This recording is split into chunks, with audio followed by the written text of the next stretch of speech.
So I was looking into this whole prophet thing. Apparently, none of the prophets felt, they all pretty much from Moses to Jeremiah, they all told God, I'm not of standard for you to use.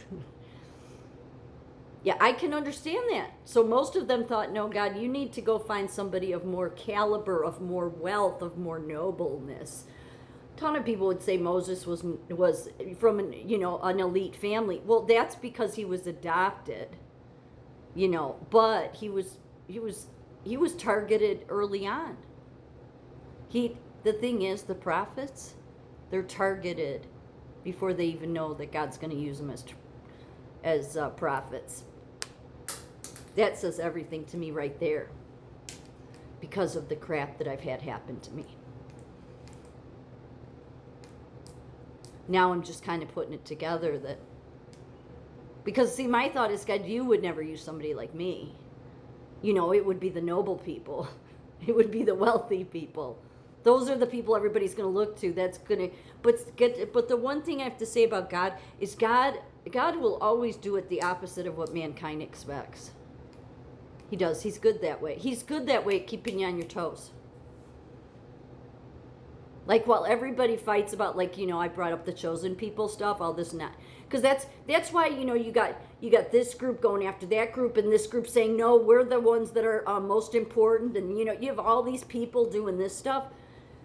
God's just going to end up saying, all of you are wrong. All of you are wrong. And then the people that are usually right in the Bible are the people everybody didn't want to listen to.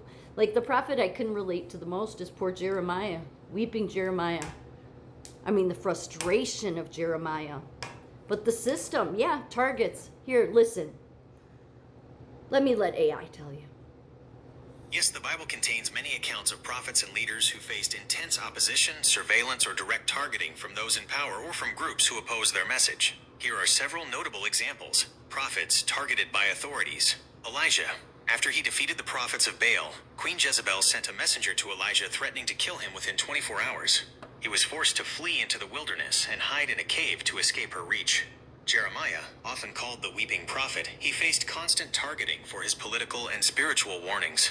He was beaten, put in stocks, and eventually thrown into a muddy cistern, a deep underground pit, to starve before being rescued. Elisha.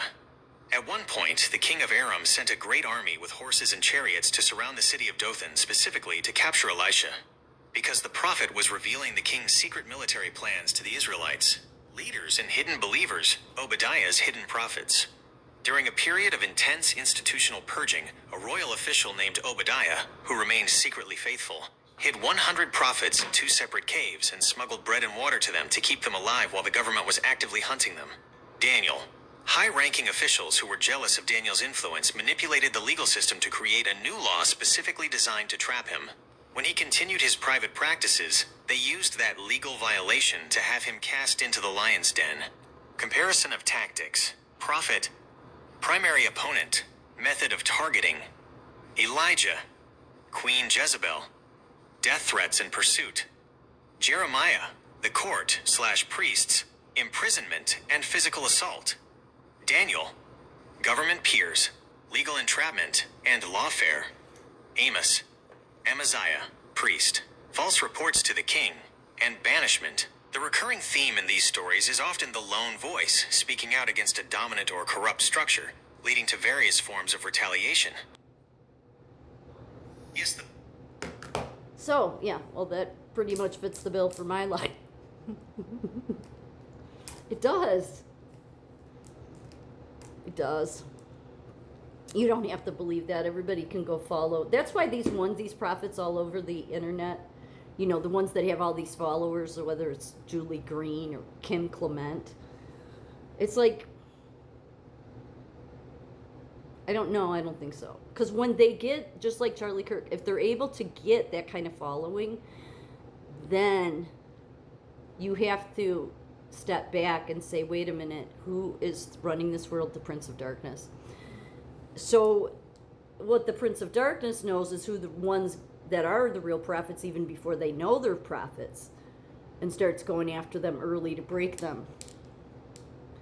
It all makes sense. I just would be happy when it stops. Because, I mean, the next step is you're going to have to physically beat the hell out of me on the government, the deep state, whatever, the shadow government, whatever you want to call it. You're going to have to physically beat the hell out of me, physically kill me, which I absolutely wouldn't put it past any of them.